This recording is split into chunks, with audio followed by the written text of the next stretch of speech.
नमस्कार दोस्तों, मैं राजेश दुगानी एडवोकेट आज आपके साथ डिस्कस करूंगा आरटीआई के बारे में। दोस्तों आरटीआई यानी राइट टू इंफॉर्मेशन।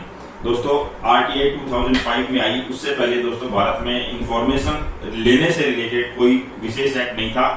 वैसे फ्रीडम ऑफ इंफॉर्मेशन 2002 के नाम से एक था और उसी को रिप्लेस करके आरटीआई एक्ट 2005 लाया गया। दोस्तों आरटीआई एक्ट की जरूरत हमें क्यों पड़ी, इसका मुख्य कारण ये था कि 2005 से पहले किसी भी व्यक्ति को पब्लिक अथॉरिटी से किसी भी तरह की इंफॉर्मेशन लेने का कोई राइट नहीं था। यानी कोई भी आम नागरिक भारत का किसी भी पब्लिक अथॉरिटी से जो सरकार के नियंत्रण में है या किसी हद तक सरकार के नियंत्रण से कंट्रोल होती है, तो उस तरह की किसी भी खबर को, डेटा को कोई भी व्यक्ति नहीं ले सकता था। तो दोस्तों इस तरह की इंफॉर्मेशन को गैदर करने के लिए उस सरकारी विभाग में ट्रांसपेरेंसी और दूसरी तरह की कोई भी उसमें भ्रष्टाचार इत्यादि है या नहीं है, उस चीज का पता लगाने के लिए, अकाउंटेबिलिटी के लिए दोस्तों इस आरटीआई कानून को लाया गया भारत में। और इस आरटीआई कानून के तहत में एक 10 रुपए की प्रिस्क्राइब्ड फी रखी गई ताकि कोई भी व्यक्ति किसी भी आरटीआई इंफॉर्मेशन को लेना चाहे तो वो एक 10 रुपए की फी लगा के और एक सिंपल एप्लीकेशन के जरिए अपने जो क्वेश्चन है वो लिख के उस कंसर्न डिपार्टमेंट में वो एप्लीकेशन लगा सके। दोस्तों कोई भी व्यक्ति जिस किसी को भी पब्लिक अथॉरिटी से अगर कोई जानकारी चाहिए है तो वो व्यक्ति 10 रुपए की फी के साथ में अगर वो मैनुअली लगा रहा है तो आपको पोस्ट ऑफिस से पोस्टल ऑर्डर 10 रुपए का लेना है। अगर ऑनलाइन लगा रहे हैं तो आपको अपना पैसा ऑनलाइन थ्रू बैंक या यूपीआई या पेटीएम कहीं से भी आपको डिडक्ट करवाने पड़ेंगे। एक सिंपल एप्लीकेशन आपको लिखनी है जिसमें आपको अपने क्वेश्चंस लिखने हैं, आपको किस लिए क्या क्या चीज चाहिए। दोस्तों इसमें आपको एप्लीकेशन लगाने के 30 दिन के अंदर अंदर जो है आपको डिपार्टमेंट जो है पूरी की पूरी आपको जानकारी प्रोवाइड कराता है।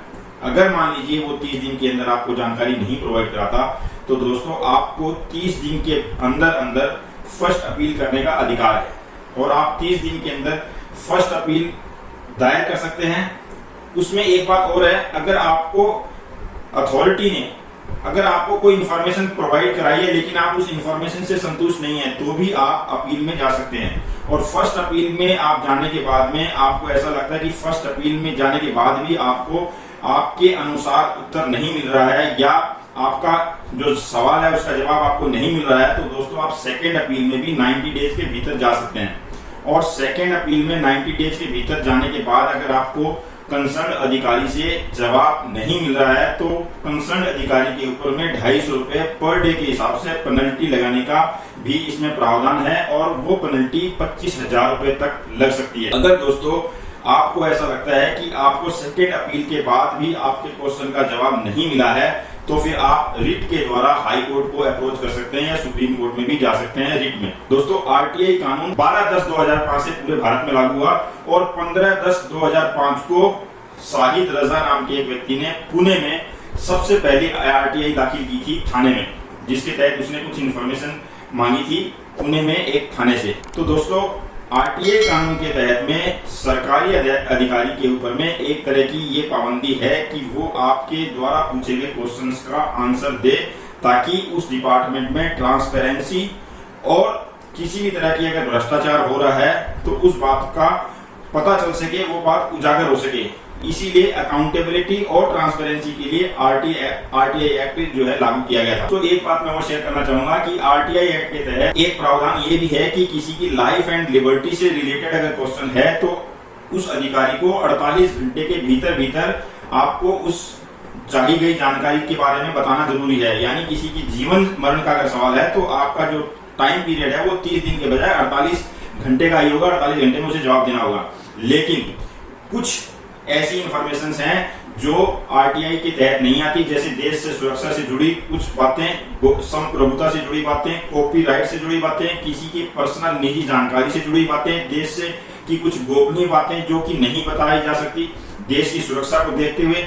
तो कुछ जो चीजें हैं उनको सरकार ने इस आरटीआई के क्षेत्र से बाहर रखा है जिसके तहत वो सूचनाएं नहीं दी जा सकती, वो आप उसे गैदर नहीं कर सकते। इसके अलावा आप उस सूचनाओं को डेटा के रूप में, फ्लॉपी के रूप में, रिकॉर्ड के रूप में, ऑर्डर के रूप में, प्रेस रिलीज के रूप में, किसी भी रूप में अगर वो जानकारी आप लेना चाहें तो आप ले सकते हैं।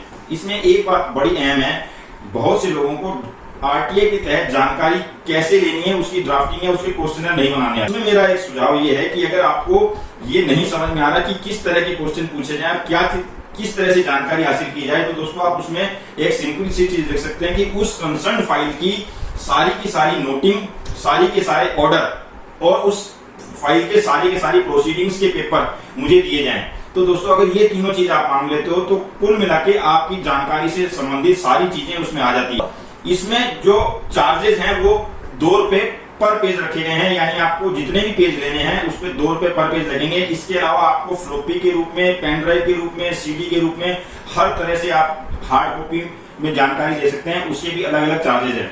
तो इस तरह से दोस्तों भारतवर्ष में आरटीआई कानून आने के बाद में कम से कम पब्लिक अथॉरिटीज में काफी हद तक ट्रांसपेरेंसी और जो है पारदर्शिता जिसको कहते हैं, और इसके बाद में उत्तरदायित्व की भावना आई है, ट्रांसपेरेंसी और अकाउंटेबिलिटी आई है। तो ये था आज का डिस्कशन आरटीआई के ऊपर में। अगले वीडियो में फिर किसी नए टॉपिक के साथ मिलेंगे। मेरे इस वीडियो को लाइक, शेयर और सब्सक्राइब करना ना भूलें और कमेंट बॉक्स में कमेंट लिखना भी ना भूलें। थैंक यू, धन्यवाद।